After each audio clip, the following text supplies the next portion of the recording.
hello everyone আজি আপোনালোকৰ বাবে লৈ আহিছো গোটা মগু দালিৰ চিলাৰ এটা খুব হেলদি ৰেচিপি বলক তেতিয়াহলে ৰেচিপিটো লৈ যাওঁ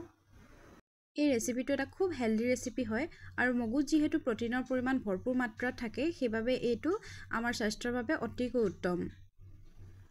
কেইটামান মগু মই 6 ঘণ্টা মানৰ বাবে তিয়াই ৰাখিছিলো তাৰ পিছতে এয়া গজালি ওলাই গৈছে অকমান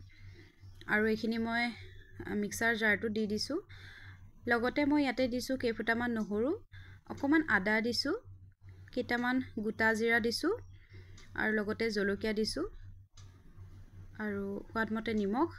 আৰু অকমান পানী মিহলাই এইখিনি মই মিক্সাৰ গ্ৰাইণ্ডাৰত পিছি লৈছো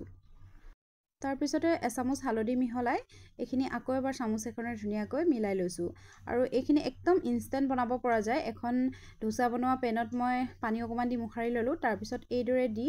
এনেকৈ এখন ঢাকনিৰে ঢাকি থৈছো অলপ সময় আৰু এইদৰে ইলুটি কৰাৰ পিছতে এয়া হৈ গল আৰু এটা বনাই দেখাইছো কেতিয়াবা অকমান লাগি ধৰা যেন হয় তলত কিন্তু হেতাখনেৰে যদি ভালদৰে উলিয়াব জনা যায় তেনেহলে ধুনিয়াকৈ ওলাই আহে চিলাটো আৰু ৰেডি হৈ গল এয়া মগুৰ দালি চিলা লৰা ছোৱালী থকা ঘৰত স্কুলত টিফিনৰ বাবেও এটো দিব পাৰে লৰা ছোৱালী বিলাকে এনেও মগুটো এনেকে নাখায় কিন্তু এনেদৰে যদি বনাই দিয়া যায় তেনেহলে নিশ্চয় খাব আজি ভিডিওটো কেনেকুৱা লাগিলে জনাব দেই